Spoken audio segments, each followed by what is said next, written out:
नमस्कार दोस्तों। इस वीडियो से हम मैक्सवेल इक्वेशंस को स्टडी करना स्टार्ट करेंगे। मैक्सवेल्स की बेसिकली 4 इक्वेशंस हैं, तो हर वीडियो पे एक एक इक्वेशंस को हम समझना स्टार्ट करेंगे। तो मैक्सवेल इक्वेशंस में जो फर्स्ट इक्वेशन है वो है आपकी गॉस लॉ, राइट। तो ये क्या कहता है, एक बार इसको पढ़ लेते हैं। It states that total electric field passing through any closed surface is equal to the charge enclosed by the closed surface. देखो बेटे, बहुत आसान है। मान लीजिए ये आपका कोई भी एक सरफेस है और ये क्लोज्ड सरफेस है, और यहाँ पे आपका लेटस से अंदर कोई क्यू चार्ज है। आपको पता है कि चार्ज की वजह से इलेक्ट्रिक लाइंस निकलना स्टार्ट होती हैं। तो जितनी भी इलेक्ट्रिक लाइंस इस सरफेस से बाहर निकलेंगी, ठीक है, जितनी भी इलेक्ट्रिक लाइंस इस सरफेस से बाहर निकलेंगी, तो गॉस लॉ ये कहता है कि जितना टोटल इलेक्ट्रिक फ्लक्स इस क्लोज्ड सरफेस से पास होगा वो हमेशा उस चार्ज के बराबर होगा जो इस क्लोज्ड सरफेस के अंदर रखा गया है, राइट। तो इसको अगर हम इक्वेशंस में प्रेजेंट करना चाहें तो ये देखिए, जो आपका क्लोज्ड सरफेस इंटीग्रल है डी डॉट डी एस। डी आपका क्या है, electric flux density. This is always equal to the enclosed charge, ठीक है। और एक्चुअल में देखा जाए तो ये आपका क्या है, फ्लक्स ही है। साइज से भी रिप्रेजेंट कर सकते हैं। तो ये गॉस लॉ की आपकी एक डेफिनेशन है, ये उसका आपका मैथमेटिकल एक्सप्रेशन है। अब आप क्या करोगे, यहाँ पे बताना होगा कि जो डी है वो क्या है, इलेक्ट्रिक फ्लक्स डेंसिटी, ठीक है। और इसका बच्चों जो यूनिट है वो क्या होगा, देखो सरफेस, छोटा सा सरफेस मल्टीप्लाई हो रखा है तो सरफेस हमेशा एरिया से रिप्रेजेंट किया जाता है। तो इसका मतलब ये अगर कूलम है और ये, इसका मतलब ये कूलम पर मीटर स्क्वायर होगा, क्योंकि मीटर स्क्वायर से मीटर स्क्वायर कैंसिल होके ही आप कूलम निकाल सकते हो। तो इसकी बच्चों जो यूनिट है वो हमेशा याद रखना, this is coulomb per metre square, right. देखो अब आप क्या करोगे, ये आपका कोई भी क्लोज्ड सरफेस है। मान लीजिए छोटा सा आपने कोई वॉल्यूम लिया, इस वॉल्यूम के अंदर हमारा लेटस से छोटा सा चार्ज प्रेजेंट है। तो क्या हम पूरा चार्ज निकालने के लिए जो वॉल्यूम है उसको इंटीग्रेट नहीं कर सकते विद रिस्पेक्ट टू वॉल्यूम? तो ये कॉन्सेप्ट यहाँ पे आएगा। मान लीजिए डेल वी आपका क्या है, this is volume charge density, ठीक है। और इसका बच्चों जो यूनिट होता है वो क्या होगा, ऑब्वियसली चार्ज है तो कूलम होगा, लेकिन with respect to volume defined है तो कूलम पर मीटर क्यूब आपकी इसकी यूनिट होगी। तो अगर मैं छोटा सा charge let's say D Q charge, ये आपका क्या है, वॉल्यूम चार्ज डेंसिटी, अगर मैं इसको थोड़ी सी वॉल्यूम से मल्टीप्लाई कर दूं तो ये क्या है, coulomb per metre cube. DV आपका क्या होगा, मीटर क्यूब, उससे वो कैंसिल और छोटा सा चार्ज आ जाएगा। लेकिन अगर मुझे एनक्लोज्ड सरफेस का टोटल चार्ज निकालना हो तो मुझे इसको इंटीग्रेट करना पड़ेगा। डी क्यू को जब मैं इंटीग्रेट करूँगा तो मेरे पास क्या आ जाएगा, नेट चार्ज, और इसको मैं इंटीग्रेट करूँगा with respect to volume. So this is rho V D V, right. ये आपकी एक इम्पोर्टेंट इक्वेशन है, इस इक्वेशंस का आपको ध्यान रखना है। तो यहाँ पे ये इक्वेशन नंबर 1 है बच्चों, और ये आपकी इक्वेशन नंबर 2 है, ठीक है। अब देखो आप, ये क्यू और ये क्यू दोनों बराबर हैं, तो इस एक्सप्रेशन को इस एक्सप्रेशन के बराबर मैं रख सकता हूँ।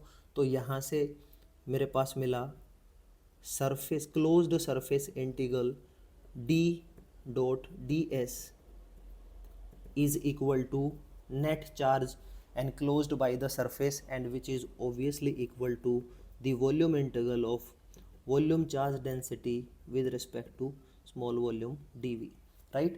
तो ये आपका जो मैक्सवेल फर्स्ट इक्वेशन है उसका एक्सप्रेशन सक्सेसफुली आ चुका है।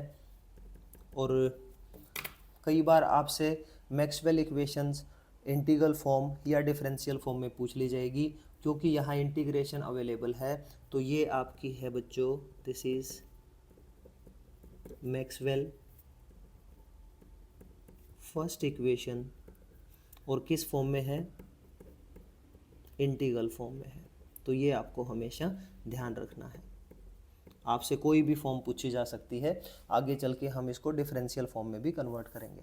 अब डिफरेंशियल फॉर्म्स में लिखने के लिए आपको पहले डाइवर्जेंस थ्योरम का पता होना चाहिए। तो डाइवर्जेंस थ्योरम एक बार देख लीजिए, ये क्या कहती है, total flux passing through any closed surface, यानी इस क्लोज्ड सरफेस से जितना भी फ्लक्स पास होगा that is always equal to the volume integral of divergence of the vector. तो इसको मैथमेटिकली एक बार लिख लेते हैं।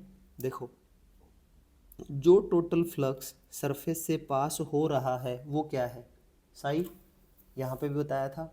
तो ये क्या है, डी डॉट डी एस, और with respect to closed surface, तो इसको लिख दीजिए डी डॉट डी एस। ठीक है, और ये किसके बराबर है, this is equal to volume integral. तो integration with respect to volume होगा। ठीक है, volume integral of divergence of the vector.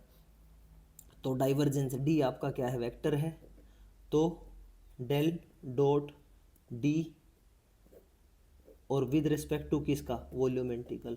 तो ये आपका यहाँ पे डाइवर्जेंस थ्योरम यूज होती है। Divergence theorem basically surface integral को वॉल्यूम इंटीग्रल्स में कन्वर्ट कर देती है। तो अब आप आगे देखिए ध्यान से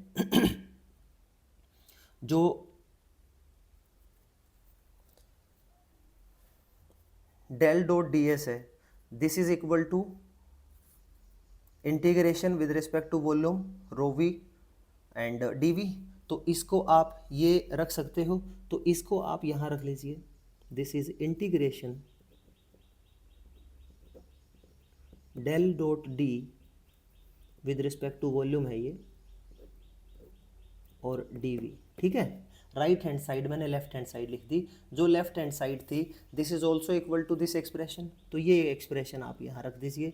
तो this is volume charge density D V. ठीक है, अब देखो D V V V, integration integration, if we make a comparison, तो हमारे पास एक्सप्रेशन क्या आएगा बच्चों, del dot D that is equal to volume charge density. यहाँ से आपको मैक्सवेल फर्स्ट इक्वेशन जो है उसका डिफरेंशियल फॉर्म आपके पास आ चुका है। तो दोनों फॉर्म्स इंपॉर्टेंट हैं, एग्ज़ाम में कोई भी फॉर्म आपसे पूछ ली जाएगी, इसीलिए मैं हर वीडियो में एक ही इक्वेशन को एक्सप्लेन करूँगा। डिफरेंशियल फॉर्म्स को कई बार हम पॉइंट फॉर्म भी बोल देते हैं, कंफ्यूज बिल्कुल भी नहीं होना। So this is also known as point form. अब देखो छोटा सा स्पेशल केस यहाँ बताना चाहता हूँ। अगर कोई आपको कहे कि जो क्लोज्ड सरफेस है वो सोर्स फ्री रीजन है, if source free region, source क्या होगा, यानी कोई ऐसा इनपुट जो इलेक्ट्रिक फील्ड बनाए, इसका मतलब सोर्स फ्री रीजन है, तो यानी चार्ज आपका क्या है, अब्सेंट है। अगर चार्ज अब्सेंट है तो वॉल्यूम चार्ज डेंसिटी क्या होगी, जीरो होगी। तो वॉल्यूम चार्ज डेंसिटी जीरो होगी, तो ये एक्सप्रेशन क्या बन जाएगा, डेल डॉट डी। ठीक है, divergence of vector D that is equal to zero. और बेटे अब किसी भी वेक्टर का डाइवर्जेंस अगर ज़ीरो है तो उस वेक्टर को हम क्या कहेंगे, D is divergence less, D is divergence less. ठीक है, तो ये था आपका मैक्सवेल फर्स्ट इक्वेशन। पूरी डेरिवेशन, पूरी डेफिनेशन और पूरी अंडरस्टैंडिंग्स यहाँ पे डिस्कस कर ली है। नेक्स्ट वीडियो में हम मैक्सवेल की सेकंड इक्वेशंस को डिटेल में डिस्कस करेंगे। जैसे ही मैक्सवेल इक्वेशन कंप्लीट हो जाएंगी, हर इक्वेशन के बेसिस पे आपके सामने न्यूमेरिकल प्रॉब्लम्स को भी सोल्व करेंगे। This is the end of the video. Thank you so much for watching this video.